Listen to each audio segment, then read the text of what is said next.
Okay, everyone. Welcome back to ECITV. Well, I shouldn't say welcome back. G'day, everyone. Welcome to ECITV. Well, they can welcome them back. Not everyone's a first-time visitor. Oh, that's true. Yeah. There you go. Okay, let's get into it. What are we going to talk about? A little bit about Macarthur. Macarthur. So it's just happened. Round 3 and 4 of the National Series. Ryan and I both went up individually. Yep.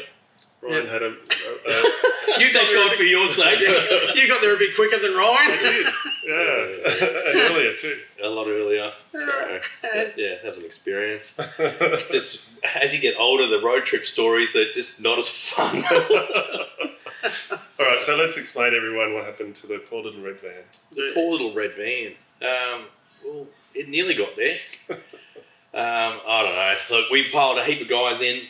And my son Texas, and headed on our way up the Hume, and with Jakey Hall actually driving at the time. We thought he was joking around with the car sort of surging a little bit, and it was not a joke.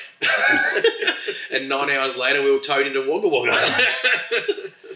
So but Brandon Bullows didn't eat too many pies again, did he? No, nothing like that. I mean, it was it's a typical road trip story, sort of like it was really depressing at first because it's freezing cold on the side of the Hume. You know, you're on a mission to get to Sydney in a stint, and doesn't end well. But at the same time, I'd seen a really good side of BMXers though. So we had two friends drive down from Macarthur. Chris Wardle and Danny Booby drove from Macarthur down to Wagga, picked all of us up and our bikes, and then returned to Macarthur. So you're talking about what, 450, 500 k's? Well, another 8-hour drive for them. 8-hour round trip. And they got there the day before. Jeez. So, I mean, and that was, you know, that's unbelievable. And then when we did get to the track, when we were walking around on the Friday and the Saturday, we had people coming, oh, you know, I heard what happened, you know, if you need anything taken back to Melbourne, you know, bikes or, you know, people or whatever, just let us know. And that was a really good feeling, that was. That's so good, isn't it? You know, it's...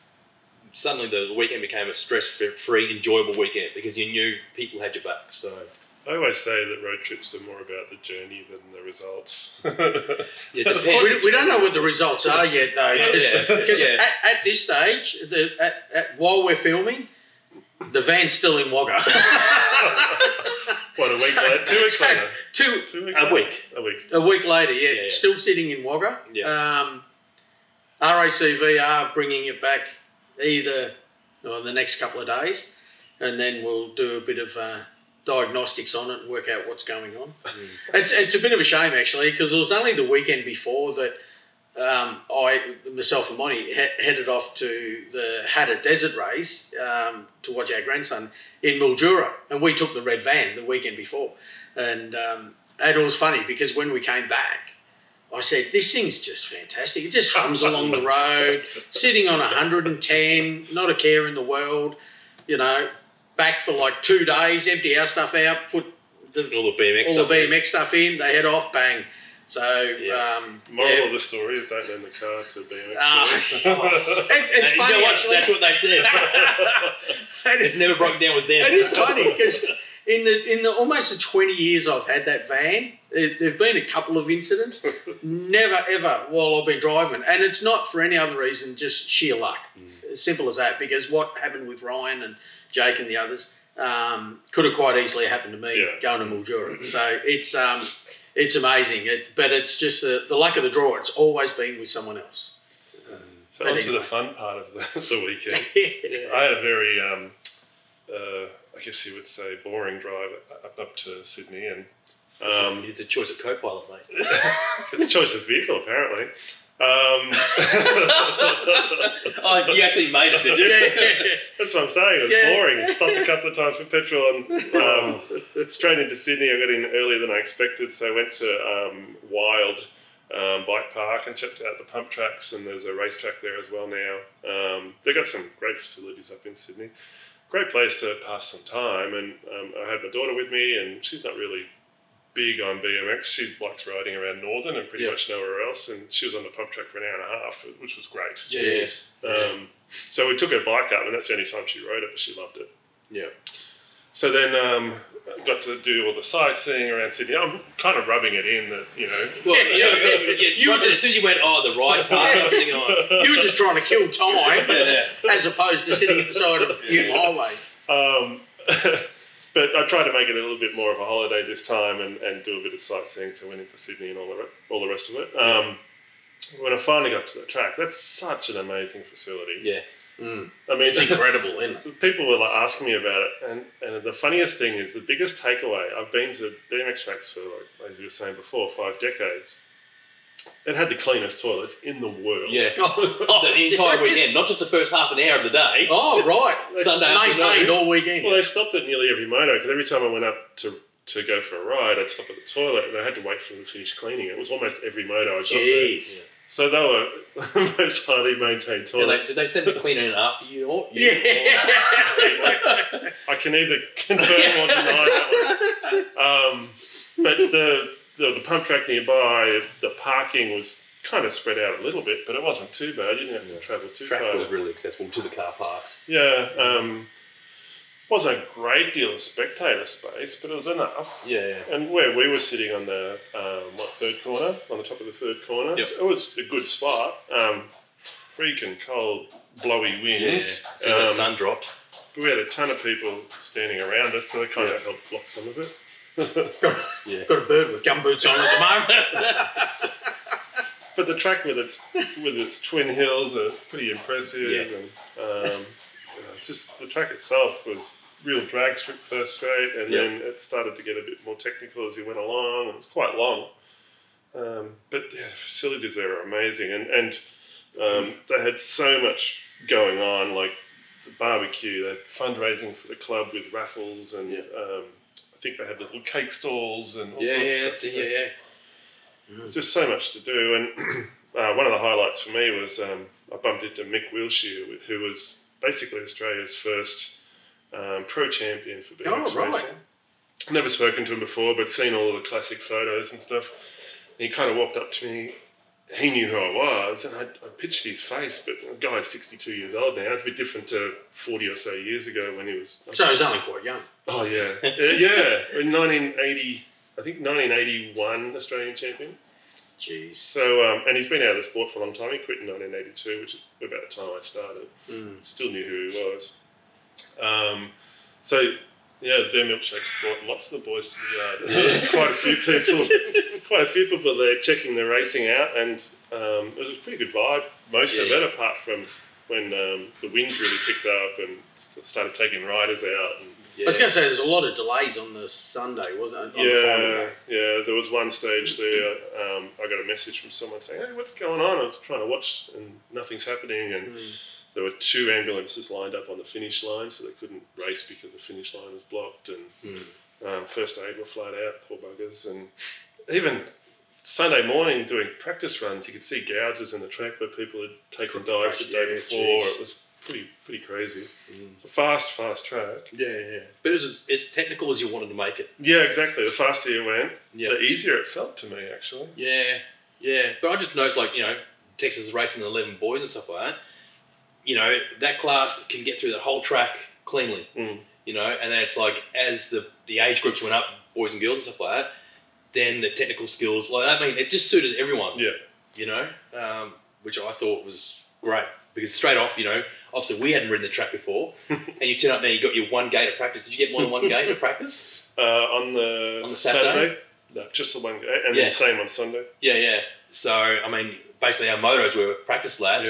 So as the weekend went on, you got more and more comfortable with the track, and it was, the track itself was quite good. I'm normally faster on the first day than the second day, but I think the time difference between my first race on the Saturday and my final on Sunday, it was 2 seconds faster on the Sunday. Jeez. But I normally get tired, but I think it's that exact reason. Didn't get a chance to ride the track, so just sort of progressively got more comfortable with it. Absolutely. But like you were saying about the infrastructure of the place as well, like the whole environment, because you had the pump track at the back. So if we weren't sitting up at the tents or were down the stage and warming up or something, the pump track was alive. You had kids everywhere there. You had your little corrals of warming up and stuff like that, and stage, and like the whole place was just buzzing. Doesn't matter where you were. Even at the time, the hold-ups with the ambulances coming and going and stuff like that. Yeah, you get frustrated because you want to warm up, you want to do your finals and that sort of stuff. But now looking back, you go, it's part of the sport. Yeah. It doesn't matter what venue, you're going to have those hold-ups. But they got through the event really well, I thought. So. I was so surprised how good the weather was. The only thing you can complain about is the wind, and if that's all you can complain about in the middle of winter, that's not bad. Like, I haven't been able to ride my bike much at all down here. It's just been too wet, and you know what I'm like in wet tracks. I just won't do one. But it's just amazing. Like, even walking around Sydney on the Thursday beforehand, I was in a t-shirt, which is... Jeez. You wouldn't have that here. No way. No, not at the moment. So the sun was out, but also the wind. But I mean, it was a factor in the racing. I know I rode carefully, and I did that deliberately because I had to drive back on my own. But you could race a safe race, or you could go out flat out. And you know, there was heaps and heaps of riders from Victoria. I'm surprised there were so many. Normally, when we do the National Series rounds, there's nowhere near that many. And it was the biggest National Series round I've ever been to. I think over 800 entries. Close to 900. Yeah, and I think before that, there was only about 650, 680 was the biggest. So I guess it's because we don't have a whole lot of racing down here in Victoria. A lot of Victorians migrated north. But there was also truckloads of Queenslanders that drove down as well. And there was a lot more local support this time. In the past, when we went to Sydney, it seemed like there were more interstate riders than locals. This time, I think the locals far outweighed the interstaters. Yeah, and that's probably because of the popularity of the track as much as anything. So. That was their first real big hit out, wasn't it? I mean, they held their state titles there last year, I think. But I'm guessing this is a precursor to possible nationals. Oh, you could be right. So, but anyone I spoke to, had a really good weekend. I mean, it was funny you talking about taking Ripley up, stuff like that. You know, and I had my son there and stuff like that, which in the past when we've travelled to Sydney, we haven't had kids. Yeah. That changed everything as well because, you know, it was good. You know, the kids there enjoying what we enjoy and stuff. And it just had a really good environment up on that third hill. It was all right until my daughter started eating all my race snacks. She wouldn't touch the bananas, so they were safe, but the snakes were gone. Snakes are gone. Yeah. Kids will do that. That's it. So. But the delays caused a fair bit of fair few issues to the finals with people, you know, trying to make flights having to leave. So one of the things I love to do at racing is watch the pro finals. Yeah, I didn't get to see them. It was just too cold and too late. Yeah. So both days ran on really late. I left Sunday at 5:30 because I was going to drive back to Melbourne, and I did. But if I hung around for the finals, it would have been another hour. I would have got in at 3 o'clock instead of 2 o'clock. You know, if I would have managed that at all. So I'm glad there was a live recording, although I haven't gone back to watch it yet. It was good finals. I mean, I didn't have the luxury of driving, so whoever was going to take me back to our state. But you watched some of the live stream. You said there were some problems with it. Look, on the Saturday, there was definitely issues. It was frustrating because I didn't go, obviously.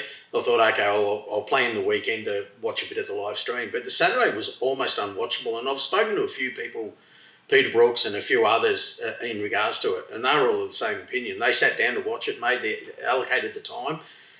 But the commentary was cutting in and out. It was almost like one of the commentators were mic'd up and the others weren't or something. So...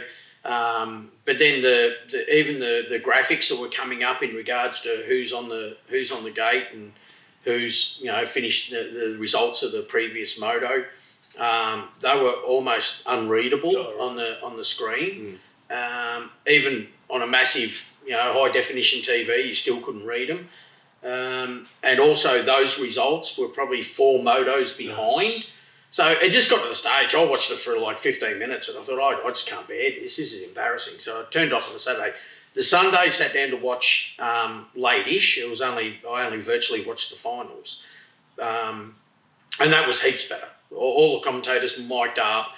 The graphics were a bit better. Like everything just improved so much. But it was quite obvious that it was running very late. Like I watched it up until the end of the finals, which was, I think, just after 6 p.m. and so many people were missing on the gates. Yeah. And you knew that, you know, they just had to go to make flights or whatever. I think you were saying that it was a Brandon Bellows came, raced his final, dropped his bike, ran to the car and drove to the airport. Left. Basically, you know, left his bike with someone else, and that was it. Said, I've left my stuff down there. Yeah, and got to the airport, and this is also talking with Andrew Jackson and a few others. They all basically had to do the same. Got to the airport, got there, and their flights are all delayed. And so they end up having to waste time at the airport in the end after all, so, which is ironic. But yeah, the live stream on the Sunday was okay, but yeah, Saturday was just almost unwatchable. Could you see that it was windy through the live stream? Yeah, you could. You could see the actually, it was so windy the pros had to go onto the amateurs on the Sunday. On the Sunday, yeah. You could see the flags and everything, and you know, you see the likes of Wade Turner's crash and etc. And you could see that it just really, you know, he just got blown like that. So I think Max was in the same moto and he felt it and got through, and then they just the rest of the field almost got blown over. Yeah. You know? So yeah, it was good having the live stream, but unwatchable on the Saturday. It was a bit disappointing. Oh, that's a shame. I wonder if it was because of the wind. Yeah, look, it could have been, but it was honestly, there was one commentator you could hear, but as soon as, I think it was a female, as soon as she stopped and someone else took over, there was no audio at all, basically. Yeah. It was almost like they forgot to connect them up to the live stream. Yeah. And then the graphics were bad and so far behind, it was just a waste of time trying to, So, but yeah, it was okay. It was good. It looked good, looked impressive. It was definitely good to get a race in the middle of winter. Yeah, and it was good that the weather was good, apart from the wind. Definitely.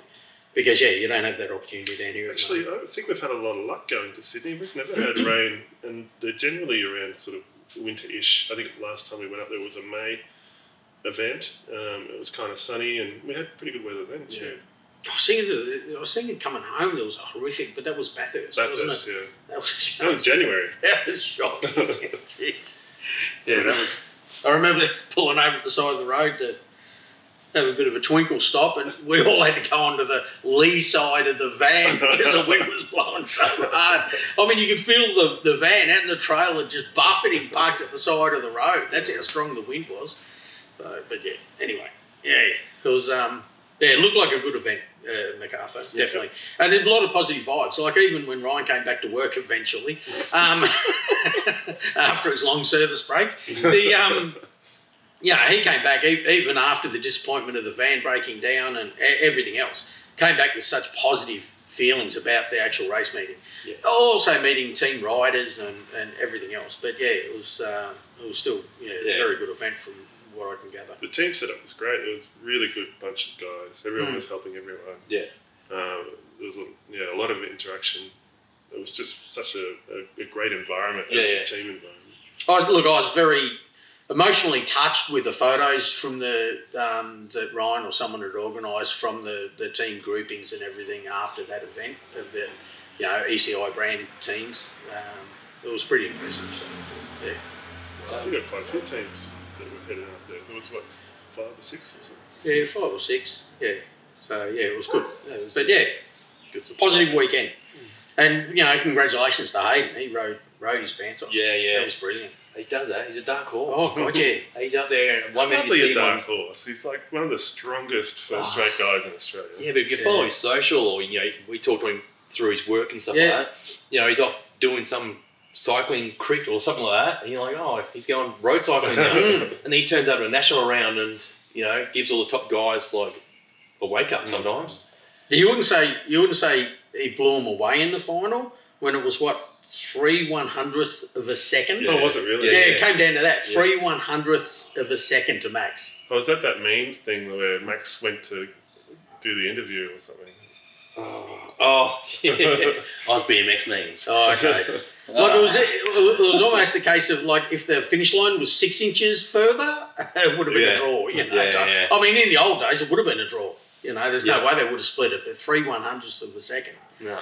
But yeah, he rode extremely well, and unfortunately, as we all know, had a hell of a crash a week later. Yeah. So it's horrid, to stop breathing and everything like that. Oh, is that serious? Yeah. Oh, it was very serious.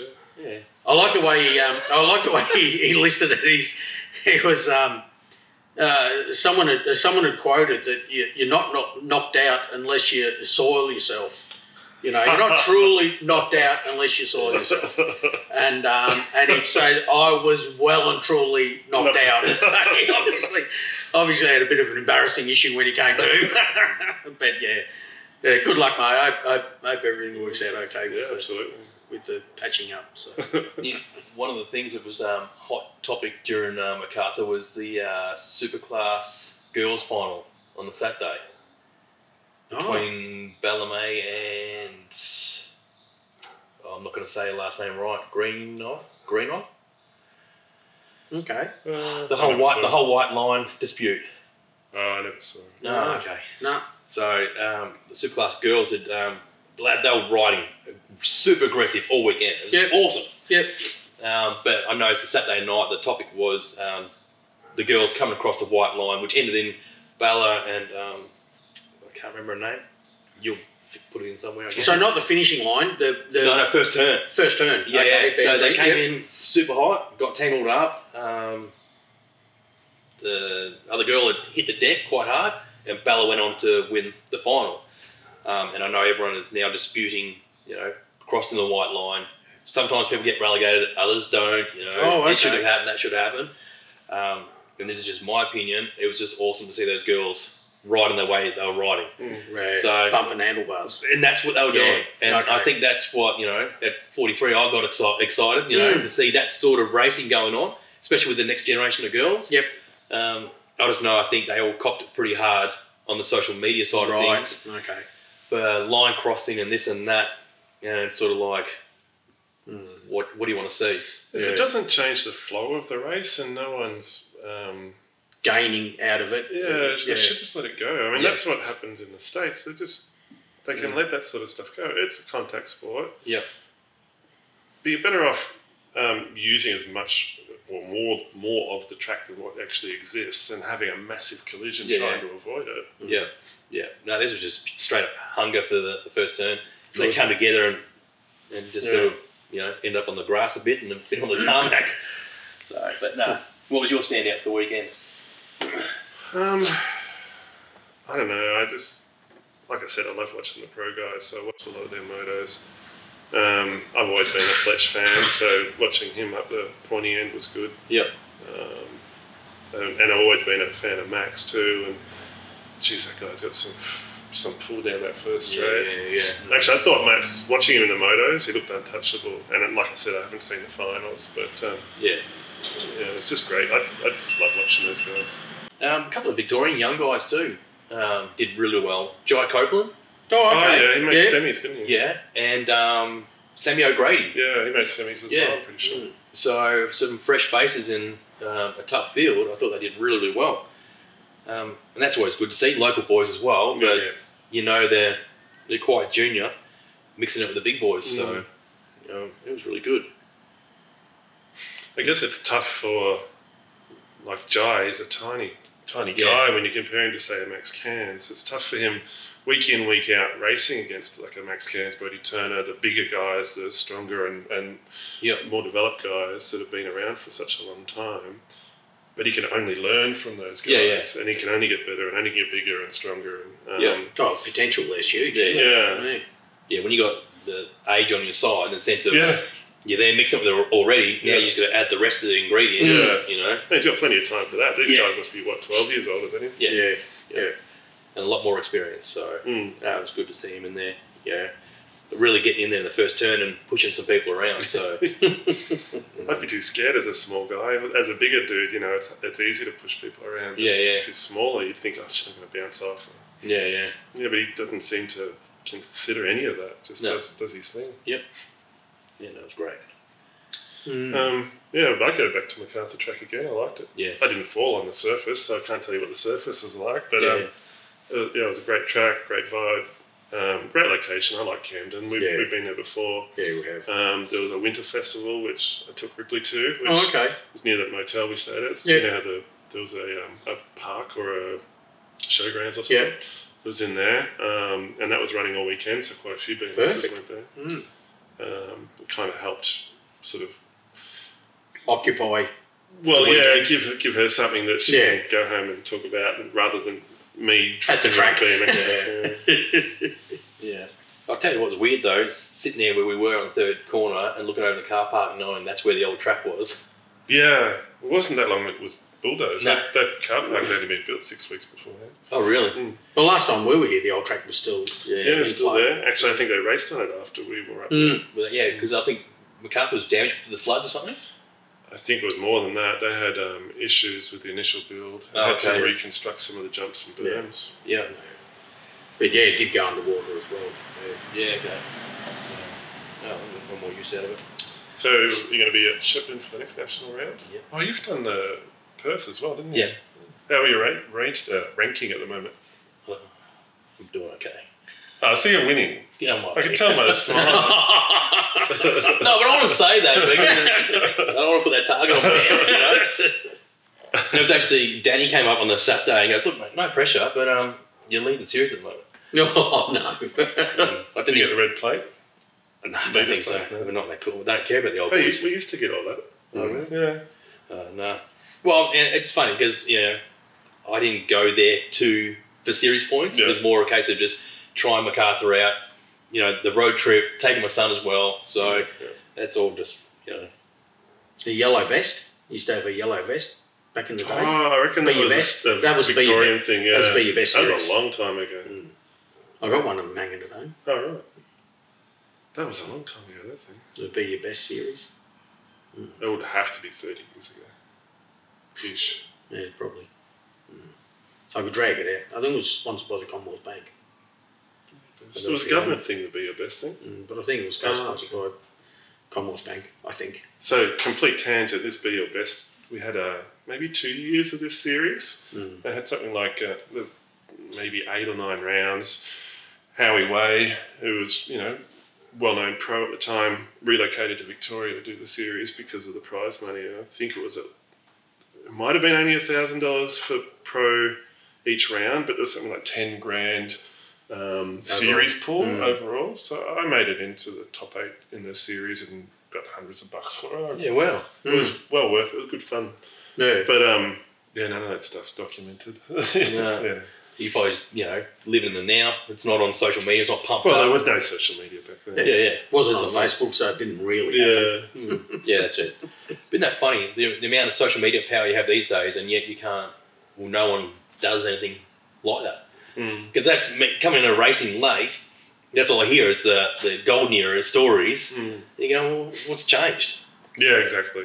I don't know. I think BMX has become kind of systematic. There's all this documentation of what to do when you become a volunteer in our club, and here's the jobs, and the jobs are documented, and so people kind of stick to that. They don't kind of think outside the box so much. It's like with BSX, I approached sponsors about 7-8 months ahead of the event. And Scotty from BMX International goes, man, this is so far ahead in advance. What's going on? He said, I'm not used to this. He was definitely in because he knew he could budget for it and all the rest of it. But it's just not normal for a volunteer organisation to approach them for sponsorship that far out from an event. We used to do it the week before or something. Yeah. Can you send some stuff? Yeah. And I wonder why they say no. Yeah, exactly. Yeah, we're not short of those emails. Oh, yeah, definitely. What's planned for BSX next year? So we're going full steam ahead. I don't know if we'll get many track changes, although I'm probably going to hit up Gary, get him to bring the excavator up and have a bit of a play if I can make that happen. I'm sure. So you really want the track wrecked? He's not going to let you use it. Just want to move some dirt around. But, so we'll try to make some small changes. The guys from Paradigm and Alley Cat have already built a little platform to extend the starting hill towards the house. So we have a ramp coming up, so you're not walking up that little catwalk right next to this where people are riding. So the gate's already going to be extended width-wise, and it should help with a whole lot of things, just make it safer, basically. What else have we got? We've got Profile coming back on board, potentially the naming rights partner again. We're just waiting for the prizes to arrive. In discussions with a whole lot of sponsors right now. Pedaling Innovations have come back on board, so they're providing a cash prize and 2 sets of platform pedals. BMX International on board with radio again, and they're going to be paying for sponsorship for one of the lanes, so we'll have to get signage for all that. CTD involved again, as per usual. They're always great supporters as well. Air Show, who do our audio setup for us, just like you, have been there right from the start. So what is it, 19 years, I think it's going to be. Who else is there? Risen are going to provide some race gear. So it's churning along, coming along nicely. People ask me how the track's going. This time of the year, I just let it go, let the grass grow over, and you can't do anything. You can't walk on it; it's too slippery. So I'm hoping around August time I'll start maybe doing a few working bees and potentially riding it in September. But I've had quite a few people offer help, so I'm looking forward to some fresh blood and some... Not being the only man on the shovel again. I was going to say, you need that. It's not a one-person job. Oh, it's definitely not. And I've appreciated everyone's help over the years, and sometimes I sort of stop to think just how many people I've helped, and I couldn't name them all. I mean, when we first created the track, we used to have like massive weekends where we'd get 15 to 20 guys sleeping in the lounge room and just fire up the barbecue all weekend, and everyone would be digging and shaping. And they were great days, but I mean, times have changed. People are more focused on their racing these days and less about that kind of what I consider fun side of BMX. So we do have small working bees where we get about 4 or 5 people show up, and sometimes up to maybe 10 if we're lucky. But it's just good to have different people's input when we're changing things and different people's ideas about how things should be run. So it's great to get feedback, and you don't normally get that throughout the year. So when you're just shoveling and scraping and stuff, you get a lot of just open discussions. It's really good. So if we can make some changes to the format to make it more fun, quite willing to do that. But pretty much the same old deal where we're going to have auctions and raffles, and I don't know if we'll have a head shave. I'm not sure if that's lived its life. I think, probably close to it.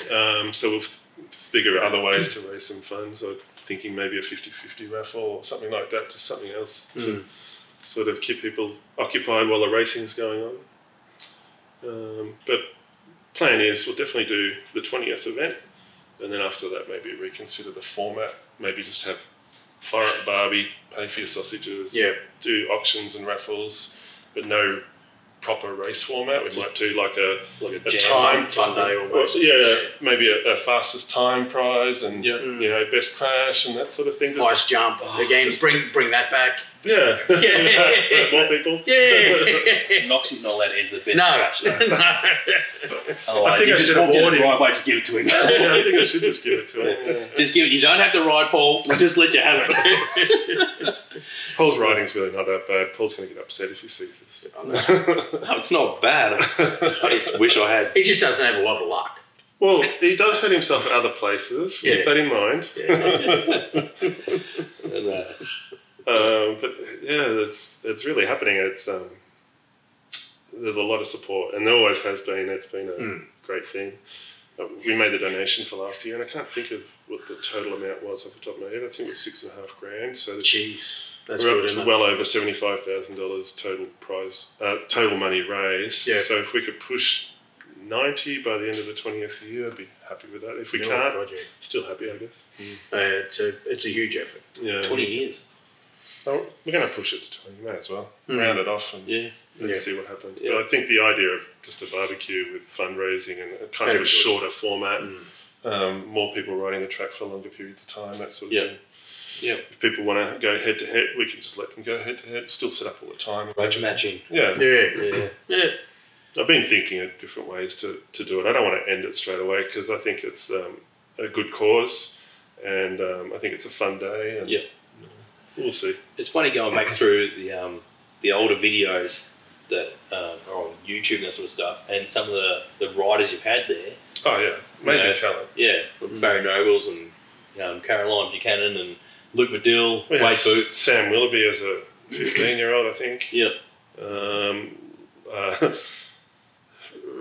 Who else was there? Lauren Reynolds. She was there, crashed into a tree. I think she stopped riding after that. It was only a small tree, but I can understand. Renee Junker was there in the first one, and she pulled out of racing and became a cameraman for that day. Jamie Gray. So there's a whole bunch of names that probably precede your time in the BMX racing scene. The Firebird guys, so they turned up in their limousine and parked it out front so we could see it. You remember the Firebird guys? Yeah. So Glenn Cadiga, Julian Lim, I can't remember who else was amongst them. Jamie Gray. Jamie Gray, yeah. Caelan Young's been there, but he didn't race it. Sean Dwight brought a crew one year, so Michael Robinson was there as well. Tiger. Yeah, Tiger was there. And we've had so many names. Internationally, we've had Cola, what's his name? There's a couple of Americans that have been there. One actually donated his complete bike, and we auctioned that off, I think. Jeez. Bryce something or other. God, I wish Jake Ferns was here because he brought a bunch of these guys out. Yeah. It's just tons of... a lot of history there. Yeah. I wish I had recorded a lot more of what was going on in the background as well. I mean, Wade Boots was there the first year and brought his decked out van. Big van, yeah. It's just, fun times. Yeah. Jesus. Well, I suppose, speaking of a flat pedal race... I was going to say, flat pedal event. I've got some flat pedals. Hey? There's some pretty tasty looking flat pedals there. Yeah. Well, I think because the BSX discussion, we thought I'd drag out a few flat pedals that we have here. Just to let you know that a lot of the Insight pedals in plastic and in alloy have all come down in price, but also with Stay Strong, Answer and other brands that we do, we've got a big range of flat pedals. So Alienation, others that in, like I said, a plastic with a metal pin or a moulded pin or alloy, we've got a big range. So definitely worth checking those out prior to the BSX event, or those who just want to run a flat pedal. So all you people that think you can clip in and can't ride on flat pedals, you got 6 months to jump on one of these sets of pedals and practice your flat pedal racing. See what it used to be like back in the day. It's not that hard. So yeah, there's a big range here, just to check them out. So the other thing we're going to show too, we mentioned in the previous episode, is the little 1-inch Elevn stem. So we dragged this one out. It's the only one I've got in stock at the moment, but I will have a lot more soon. That's a 40mm reach, comes in a 35 as well, but we weighed that one up in a 40mm reach, and that's 120 grams. So as you can see, it's a beautiful little lightweight 1-inch stem, and we even looked at marrying it up with, as previously mentioned, a set of IKON Junior forks with a carbon steerer with an alloy sleeve in it, and that weighs in at 320 grams. So you're looking at a 440 gram setup in total, and that's just a beautiful little lightweight setup. So just another little thing we thought we'd showcase and mention previously. They're in a few different colours and are weight limited. I can't remember exactly what it is, but they are weight limited, of course. But yeah, just a beautiful little lightweight setup. So just a couple of products we thought we'd show while we're at it. Quick and easy. All right. Well, I guess that's another episode. Another episode shot and almost edited. Time to go riding. Yeah, time to get warm. Thanks for watching. No worries. Thanks, everyone. Stay safe out there. And thanks again, Ryan, for joining us. Cheers. Anyway. Thanks. See ya.